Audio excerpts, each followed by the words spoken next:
Supreme কোর্টে মামলা হয়েছে, সুপ্রিম কোর্টের মামলার শুনানির ডেট আছে। হাইকোর্টে 120টা মামলা হয়েছে গোটা ভারতবর্ষের বিভিন্ন জায়গাতে।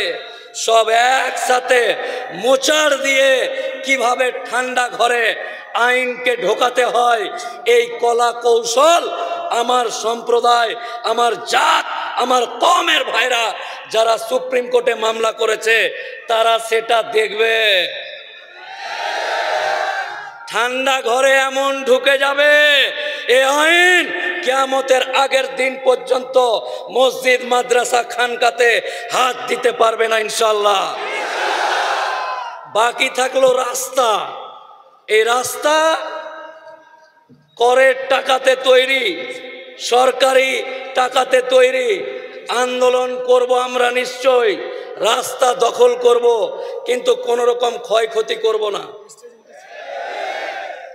অনেকেই আচ্ছা, কিছু আবার এরকম ফেজ টুপি পরে, কিছুটি দাড়িও আছে, আবার সাদা পায়জামা পাঞ্জাবি পরে মোদি জিন্দাবাদ, মোদি জিন্দাবাদ, ওয়াকাফ বিল ভালো করেছো। এটি কোন মুসলমান আর এটি কোন মুসলমান? হ্যাঁ, মানে বিলটা পাস করে ওরা জানে যে সুন্দরবন এলাকার উত্তর 24 পরগনার মিনাখার যে বাঘগুলো শুয়েছিল ওদের লেজে পা দিয়ে দিয়েছি, এবার সামলাতে হবে। ঘুমন লেজে পা দিয়ে দিয়েছে, কি করব না? তো এই যে দেখ, তোর খালাতো ভাই বলছে মোদি জিন্দাবাদ, থেমে যা। ওই রকম খালাতো ভাইয়ের পা চাপিয়ে দিয়েও ইনশাল্লাহ আমরা এই আন্দোলন চালিয়ে যাব। আগামী দিন এই বিলের পক্ষে যারা আছে তাদেরকে আমরা চিনি না, বিপক্ষে যারা আছে সে যেই হোক তারাই আমার আপন লোক। অনেকেই মনে করছে, আচ্ছা সোশ্যাল মিডিয়া, ফেসবুক আর সোশ্যাল মিডিয়াতে দেখছি যে মুসলমানদেরকে কিছু লোক উস্কানি দিচ্ছে। প্রশাসনের লোক আছে, তারাও জেনে নিক যে মুসলমানদেরকে উস্কানি দিতে হয় না। মুসলমানরা এক একটা বাঘের বাচ্চা, বাঘ, চিতাবাঘ। আরে উস্কানি কি দিব রে ভাই? এদেরকে চেপে ধরে রাখতে হয়। থাম, উস্কানি দিতে হয় না। এদের শরীর কম, কলিজা বেশি। শরীরটাই কম, কলিজাটাই বেশি। জাত এবং কওমের জন্য, আল্লাহর জন্য, নবীর জন্য, শরিয়তের জন্য তারা মুখের হাত দিয়ে কলিজা বের করে ছুঁড়ে মারতে পারে ইনশাআল্লাহ। এই হলো আমার জাত, এই হলো আমার কওম, এই হলো মুসলিম সমাজ। আমাদের সমাজকে উস্কানি দেওয়ার কোনো ব্যাপার নাই, তাতিয়ে তোলার ব্যাপার নাই। এরা নিজেরাই সব সময় নিজের কওম এবং জাতের জন্য প্রস্তুত জান দিতে। কারো কথাতে আমাকে উস্কে যেতে হবে এরকম কোনো ব্যাপার নাই। এইবার ভালো করে শুনুন যে এই আইনটা, এর আগের মিটিংয়ে আমি বলে গেছি যে এই আইন ছিল কি আর হলো কি। অনেকেই জানেন মসজিদ মাদ্রাসা নিয়ে নিচ্ছে, এই করছে ওই করছে, এগুলো তো আছেই। আর একটা আইন হয়েছে, এই আইনের মধ্যে সংযোজন আছে একটা। এই এলাকার একটা কবরস্থান আছে, ওই কবরস্থানে পানির দিন বা বৃষ্টির দিন কবর দিতে গেলে পানি উঠে যায়। এই এলাকার রহিম চাচা বা রহিম হাজির কাছে গিয়ে বললাম, হাজি সাহেব আপনাকে আল্লাহ অনেক সম্মান দিয়েছে, টাকা দিয়েছে, তা আপনার ওই উঁচু জায়গাটাতে দিঘির পাড়ে যেটা জায়গা আছে ওই জায়গাটা 5 কাঠা দেন, ওইখানে আমরা কবরস্থান বানাবো। হাজি সাহেব রাজি। এবার জমি দান করতে যাবে, তো হাজি সাহেবকে এই আইনের আয়ত্তায়, এই রহিম হাজি কতদিনের মুসলমান তুই? তোর খতনা সুন্নাত হয়েছে কি না ছবি তুলে ওই পোস্টারে মানে অ্যাপ্লিকেশনে লাগা, যে হ্যাঁ ঠিক আছে, ছবি তুলে। আর আপনি কতদিন থেকে মুসলমান? মিনিমাম 5 বছরের মুসলমান হতে হবে, মিনিমাম 5 বছরের মুসলমান হতে হবে, তাহলে এই কবরস্থান দান করতে পারবেন।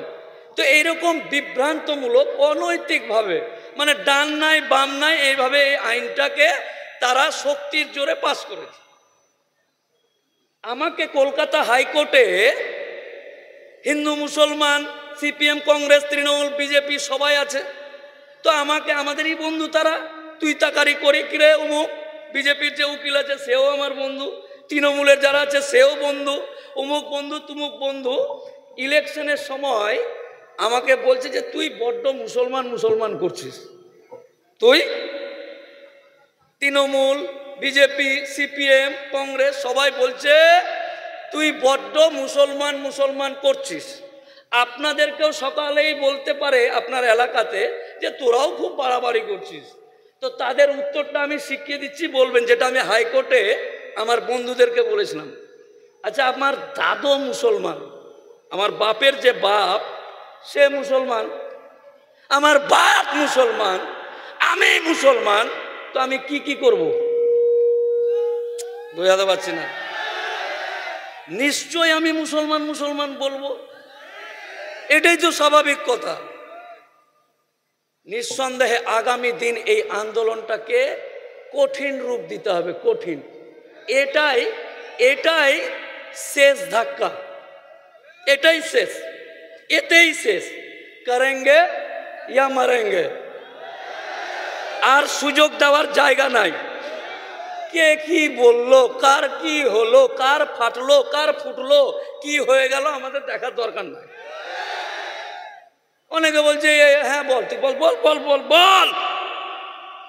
এখানে আমার বাপের কবরের ব্যাপার আছে। আমার সামনে আমার বাপের কবরকে জিসিপি দিয়ে খুঁড়বে আর চেন দিয়ে টেনে নিয়ে যাবে। আর আমি মোফাক্কেরুল ইসলাম, যে বাপের ঔরসে, যে বাপের পানিতে আমি জন্মগ্রহণ করেছি, এটা হতে পারে? হবে, এটা হবে নিঃসন্দেহে। আগামী দিন জান যদি থাকে, লাশের উপর দিয়ে যদি এই আইনকে আটকাতে হয়, আটকাতে রাজি আছি। কোনো কাহিনী চলবে না। অনেকেই অনেকেই অনেকেই বলছে যে মুসলমানদের ইঞ্জিনটা খুব ঢিল, এদের হর্স পাওয়ার খুব কম, ফুট ফাট, মানে ফুট করে উঠে ফাট করে থেমে যায়। এই মুসলমানরা হচ্ছে নবাবের ছেড়ে যাওয়া বংশধর। কে? নবাবের ছেড়ে যাওয়া বংশধর। এদের মন মানসিকতা, এদের হৃদয় এতটা বড়। অনেকে বলছে যে এই মোল্লাটি হিন্দুদের বিরোধিতা করে। ক্লিয়ার করে দিই আপনাকে, ন্যায় ডাক্তার, চিরে দে বুক, বের কর কলিজা, বের কর হৃদয়। এই জায়গাতে দাঁড়িয়ে আমার বুক চিরে কলিজা বার করে যদি কেউ দেখে, আমাদের কোনো হিন্দুদের প্রতি আমাদের কোনো রকম বিদ্বেষ নেই, ঘৃণা নেই। নবাবের ছেড়ে যাওয়া বংশধরের আগামী প্রজন্ম আমরা। আমাদের হৃদয়, আমাদের মন অনেক বড়। নিঃসন্দেহে আমরা সকলকে একসাথে হৃদয়ে নিয়ে বসবাস করব। কেউ যদি এটাকে দুর্বলতা মনে করে, হৃদয়ে থাকতে থাকতে মাথায় উঠে নাচতে চায়, এমন ঝাঁকি মারব সমুদ্রের গভীরে গিয়ে পড়ে যাবে। হৃদয় অবধি ঠিক আছে, ভালোবাসা অবধি ঠিক আছে, বাড়াবাড়ি যদি হয় আর মাথায় উঠে কেউ নাচার চেষ্টা করে, আগামী দিন মারবো ঝাঁকি, গিয়ে পড়বে সমুদ্রের গভীরে। আগামী দিন এই জিনিসগুলোকে সুন্দরভাবে, এটা একটা বড় আন্দোলন কিন্তু ব্রাদার। আজকে মিনা খায় আসলাম, কালকে গিয়ে হ্যাঁ ওখানে ভালোই লোক হয়েছিল। সরে সরে, একদম সময় নেই।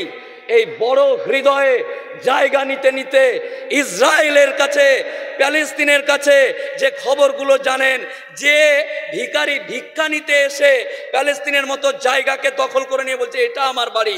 তো আজকে আমাদের এই সরল সাদাসিধে মানুষ, মুসলিম সম্প্রদায়ের মানুষ, হৃদয় বড়র মানুষ, এই মানুষগুলোকে ভুল বুঝিয়ে আস্তে আস্তে লাস্টে কবর দেওয়ার জায়গাটাও নিয়ে নিবি।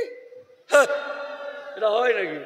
হ্যাঁ, 3 তালাক বিল পাস করলি, ঠিক আছে, ঠিক আছে, ওকে। যারা তালাক দেওয়া দেই করে এ আছে, ঠিক আছে, তবু মেনে নিয়েছি, বুকে পাথর দিয়ে সুপ্রিম কোর্টের রায় দিয়ে কোনো একটা মসজিদ নিয়ে নিয়েছিস, ঠিক আছে, ঠিক আছে, আল্লাহর ঘর অনেক আছে, যেখানে ইচ্ছা সেখানে নামাজ পড়েন, ঠিক আছে, কিন্তু এইবার আস্তে আস্তে না তোকে মেরে ফেলবো, মেরে তোকে কবর দিতেও দিব না। কত লোভ, লোভ, অতি লোভে তাঁতি নষ্ট। এই তাঁতিকে নষ্ট করেই ছাড়তে হবে, বুঝতে পারলেন না? এরা বলছে যে এরা পারবে না, 2-3 দিন করবে এরকম। তো এটা লং টার্ম যুদ্ধ, লং টার্ম আন্দোলন। এই আন্দোলনকে সুন্দরভাবে এগিয়ে নিয়ে যেতে হবে। আচ্ছা, এই জায়গাটাতে এই যে এই যে এই যে এই যে এই জায়গাটাতে এই লোকটি, আমরা কারা? দিনে রোজা করা লোক নাকি? রমজানে রোজা করলাম এই তো কিছুদিন আগে, পেটে গামছা দিয়ে বসে থাকবো, সন্ধ্যা অব্দি উঠবোই না। যা যা যা খবর, যাক যা খবর, যা পাঠা তোর বাবা দাদু যারা আছে তাদেরকে, যে মিনাখার মানুষ জেগে গেছে, মিনাখার মানুষ জেগে গেছে, মালঞ্চর মানুষ জেগে গেছে। এই জেগে যাওয়া মানুষগুলো আর থামতে পারছে না।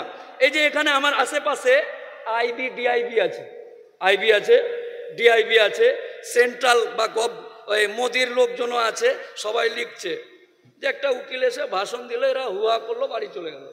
আচ্ছা, ও যদি লিখে পাঠায় যে না কিরা খেয়ে নিয়েছে, একটা উকিল এসে ভাষণ দিয়েছে, ওই ভাষণ শুনে এরা এই জায়গা থেকে উঠছে না যতক্ষণ না আইনটাকে এই এই এই এই হবে। এই খবরটা কার কাছে যাবে? ডিআইবি পাঠাবে ওসির মাধ্যমে এসপির কাছে। কার কাছে? এসপি, যে হেড জেলার, ওই এসপি পাঠাবে ডিআইজির কাছে। এই জেগে গেছে, বাপরে এদেরকে থামা যাবে না, এই বাঘগুলোকে, জেগে গেছে, থামা যাবে না। ওইটা দিয়ে যাবে ডিআইজির কাছে। ডিআইজি তখন অমিত শাহের কাছে পাঠাবে যে ওরে বাপ রে বাপ, মুশকিল আছে। না না না না না, অমিত শাহ ফোন করছে, কি হয়েছে, কেন? না না ওরে বাপ রে, বলা যাবে না। না না বলেন, একটু একটু বলেন। না, একদম উত্তর 24 পরগনার মানুষ, মিনাখার মানুষ জেগে গেছে, এরা রাস্তায় ছাড়তে চাইছে। বলছে নিয়ে আয় বুলডোজার, নিয়ে আয় গুলি, যা আছে নিয়ে আয়, কিন্তু আমরা উঠছি না, স্লোগানা দেবো না, কিছুই না, বসে আছি, রোজা করবো, পরে পরে ফের তাহাজ্জুদ পড়বো, পরে ফের মাগরিব পড়বো, আমরা কোনো কাউকে ডিস্টার্বও দিতে যাবো না। এই খবর যখন অমিত শাহ অব্দি যাবে, তখন মোদিকে কানে কানে বলবে, গুরু একটু ভুল হয়ে গেছে, ভুল হয়ে গেছে গুরু, এটা মনে হয় করা ঠিক হয়নি। আচ্ছা, এটাকে কিভাবে কি করা যায়? তখন মোদি বলবে, আচ্ছা এর আগে পাঞ্জাবে যে কৃষি আন্দোলন হলো, কৃষি আন্দোলনটা ঠান্ডার সময় হয়েছিল। আচ্ছা, অপারেশন করলে এখান থেকে পাইপ বার করে মুতের একটা ক্যারি ব্যাগ এখানে ধরে থাকে, অনেক সময় দেখেছেন। 67 বছরের বুড়ো, কত বছরের? 67 বছরের বুড়ো, ঠান্ডাতে কাঁপতে কাঁপতে কৃষি বিল বাতিল যেন হয় তার জন্য অপারেশন হয়ে গেছে। যে থলিটাতে পাইপ নিয়ে, থলি নিয়ে কোথায় বসে আছে? রাস্তাতে বসে আছে। কেন না, তো কৃষি বিল বাতিল করতে পারে। তো যদি এটা 1%, 2%, 3% ভারতের নাগরিক শিখ পাঞ্জাবি যারা আছে তারা করতে পারে, আমরা কত পার্সেন্ট? 30%। 30%। তো আমরা পাইপ ছাড়া, যেটি অপারেশন আছে ওটি রেস্ট নেক, ফল টল খাক থাক, যেটির এখনো অপারেশন হয়নি, মা খালা ফুপু বহিন যারা আছে তারা থাক, আমরা যারা এখানে আছি তারাই যদি এটাকে ভালোভাবে মাইন্ডে নিয়ে নিই, মাইন্ডে নিয়ে নিলাম। না না, অনেক সময় অনেক কিছু বলে, মাইন্ডে নিই না, একবার মাইন্ডে নিয়ে নিলাম। অনেকে আমাকেও বিভিন্ন সময় বিভিন্ন কিছু বলে, এই করলো, কমেন্ট করলো, মাইন্ডে নিলাম না। এটা যে কোনো জিনিসকে ধরে মাইন্ডে নিয়ে নিলাম। মাইন্ডে নিয়ে নিলাম মানে ওর ঘুঘু, মানে ওর ডিহিতে ঘুঘু নাচবে, বুঝতে পারলেন না? একবার যদি কোনো জিনিস মাইন্ডে নিয়ে নি, আইনের মার পেছে, আইনের কলমে বাড়িতে বা বাড়ির ডিহিতে ঘুঘু নাচাবো। এটা হলাম আমি। তো আমরা যদি এক হয়ে যাই, এই সরকারকে উপড়ে ফেলে ওখানে পায়রা চাষ করব। এই সরকারকে উপড়ে ফেলে ওইখানে নিচে গলদা চিংড়ি না কি হয় এদিকে, ভেড়ি বানাবো। ভেড়ি ভেড়ি কই কই কই কই কই নাই, ভেড়ি কি হচ্ছে না, তো চিংড়ি চাষ হচ্ছে। তো এইরকম এই গেল সুন্দরভাবে আপনাদেরকে জিনিসগুলো বুঝালাম। মেইন যেটা জিনিস আবার রিপিট করে আমি আমার বক্তব্য শেষ করব। আলোচনা অনেকেই আমাকে ফেসবুকে দেখেন, কৌশলগুলো বলে দিই। কৌশল হচ্ছে এক, যেটা সুপ্রিম কোর্টে চলছে ওটা উকিলবাবু আপনার জাতের মানুষ বা আপনার পক্ষ থেকে গিয়ে অনেক উকিলবাবু সেই দিন কিন্তু একেবারে রোজা করে যেন বাইরে পেশাব করতে না যেতে হয়, বা একটু পান খেয়ে নি, ওদিকে জজ বসে গেছে, ডেট পার হয়ে গেল, এরকমও হবে না ইনশাল্লাহ। একেবারে ওইখানেই হজরের নামাজ পড়ে রোজা করে সেহরি খেয়ে চলে যাবে, এরকম রেডি আছে। একটা টিম আছে যারা সুপ্রিম কোর্টে আইনটাকে চ্যালেঞ্জ করেছে যে এই আইন অসভ্য টাইপের, অসাংবিধানিক, এটাকে প্রমাণ করার অনেক রাস্তা আছে, সেগুলো করবে। দ্বিতীয় হলো আন্দোলন। আন্দোলন এরকম মিটিং মিছিল হবে, সব ঠিক আছে, কিন্তু পাড়াতে পাড়াতে বাড়িতে, আচ্ছা আপনার বেটা জানে তো যে আপনারা এসছে, ওদেরকে জানাতে হবে। আমরা ধার বাকি রেখে মারা যায় না। আমরা যখন মারা যাই জানাজার নামাজ পড়াই, তার আগে ইমাম সাহেব কে আছে বেটা এসো, কার কি দেনা আছে মিটিয়ে দে, নাকি? আপনাদের দিকে হয় না নাকি? জানাজা থেকে হ্যাঁ অমুক মারা গেছে, তার বড় ছেলে, তার কাছে কেউ যদি টাকা পয়সা পান, দেনা পাওনা আছে, তাহলে এই বড় ছেলে থাকলেও মিটিয়ে দিবে, তাই তো? বড় ছেলে হাত উঠে বলবে হ্যাঁ হ্যাঁ আমি মিটিয়ে দেবো বাপের দেনা যা আছে। তো আমরা আন্দোলন করতে এসে বেটারাকে বলে আসতে হবে, বেটা বেটি জামাই সবাইকে বলে আসতে হবে যে এরকম আন্দোলনে যাচ্ছি, আর এটা কিন্তু বাকি থাকলো, যদি কোনো কারণে আমি নাই তো তোরা ব্যাপারটা মিটিয়ে দিস। ব্যাপারটা বুঝতে পারলেন না? আর সময় নাই, বক্তব্য দিয়ে আপনাদেরকে অনেক রকম বক্তব্য আমি দিতে জানি, কিন্তু এর আগেও দিয়েছি, জানেন আপনারা। তো আজকে বক্তব্য না, কৌশলগুলো। প্রত্যেকের বাড়িতে ওয়াকাফটা কি জিনিস আর কারা করেছে, কে কি আর কারা, দুই পক্ষকে চিনিয়ে দিতে হবে যে এটা ওয়াকাফ আর এরা খেয়ে নিচ্ছে, এই চেনানো হয়ে গেল। ইয়াং তরুণ ভাই যারা আছে তারা 5 জন মিলে চায়ের দোকানে বসে এরকম মাওলানা সাহেবের সাথে দাঁড়ালাম, ওই ভাই আছে, ছবি তুলে ওয়াকাফ বিল মানি না, ফেসবুকে পোস্ট করবে। মিটিং মিছিল শান্তভাবে বিভিন্ন জায়গাতে মিটিং মিছিল করতে হবে। আর এইখানে যতগুলো লোক আছে তাদেরকে বলছি ফেসবুক দখল করে নিতে হবে।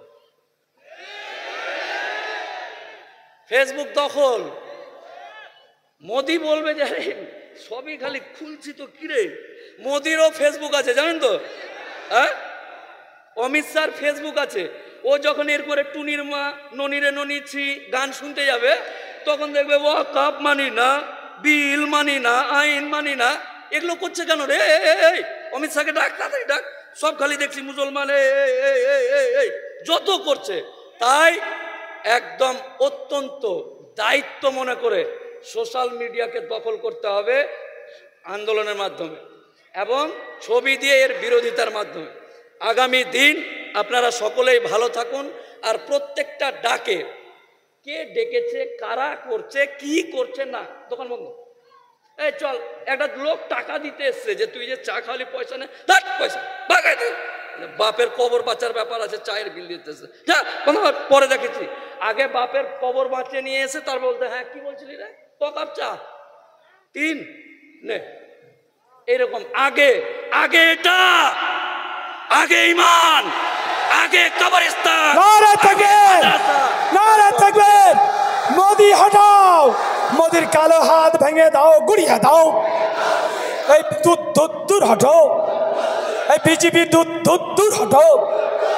ওই ইংরেজের দালাল নরেন্দ্র মোদী হুঁশিয়ার। এই আমাদের সংগ্রাম, এই 26 এপ্রিল ব্রিগেড সমাবেশে দলে দলে যোগ দিন। এই পাড়ায় পাড়ায় খবর দিন, ব্রিগেডে যোগ দিন। ওই হিন্দু মুসলমান দিচ্ছে ডাক, নরেন্দ্র মোদী নিফাত যাক। এই মালঞ্চা থেকে দিচ্ছে ডাক, অমিত শাহ নিফাত যাক। এই কালা কানুন মানছি না, মানব না। লাস্ট 2 লাইন ভালো করে মন দিয়ে শুনেন, শুনেন। লাস্ট 2টো কথা বলে আমি আমার বক্তব্য শেষ করব, মন দিয়ে শুনেন। এই হাঁটাহাঁটি কিছু করিস না তো বাবা, থাম। ঠিক আছে, পারমিশন এরকম অনেক আছে, ঠিক আছে, আমাদেরই সব আমরা অত সবই হ্যাঁ স্যার আমি একটু আন্দোলন করব, হয় আন্দোলন মানে প্রতিবাদ, প্রতিবাদের ভাষা বিভিন্ন রকম। এক কাঠমোল্লা, এক দাঁড়াও দাঁড়াও দাঁড়াও দাঁড়াও। এক লোক কোন থেকে বলছে, সাইড থেকে বলছে, এই মোল্লা, তোদের মসজিদ আল্লাহর মসজিদ, তোদের কবরস্থান আল্লাহর জন্য কবরস্থান, ঈদগাহ খানকা দরগা যা আছে সব আল্লাহর সম্পত্তি, তো আল্লাহ বাঁচাবে, তোরা কি করছিস? ভালো করে শুনেন, এই আল্লাহ বাঁচাবে আল্লাহর সম্পত্তি, তোরা কে? আমরা কোরআন হাদিস মানা একজন ইসলাম ধর্মাবলম্বী মানুষ। কোরআন এবং হাদিসে বলেছে শেষ নবীর পরে আর কোন নবী আসবে না। আবাবিল পাখির মতো মুখে পাথর নিয়ে মসজিদ বা মক্কা বাঁচাতে আসবে না। আমরা এখন দু হাত তুলে আল্লাহর কাছে দোয়া করব এইভাবে, হে আল্লাহ, মিনাখার মানুষকে আবাবিল পাখির মতো শক্তি দাও। হে আল্লাহ, হযরত উমরের মতো শক্তি দাও। হে আল্লাহ, আবাবিল পাখির মতো শক্তি দাও আমাদেরকে। হে আল্লাহ, হযরত উমরের মতো আমাদেরকে জজবা দাও। তাদেরকে বলে দি আবাবিল পাখির দরকার নেই, আল্লাহ হযরত উমর রাদিয়াল্লাহু তাআলার মতন কাউকে পাঠানোর দরকার নেই। আপনার রায় আমরাই হযরত উমরের মতো তৈরি হয়ে যাব ইনশাআল্লাহ। নারায়ে তাকবীর, নারায়ে তাকবীর, নারায়ে তাকবীর, লিল্লাহি তাকবীর। আল্লাহর সম্পত্তিতে কাউকে নাক গলাতে দিচ্ছি না, দিব না, দেব না। আল্লাহর সম্পত্তিতে কাউকে নাক গলাতে দিচ্ছি না, দিব না। ওয়াকফ আইন মানি না, মানবো না, মাইনে না, মানবো না। দেহের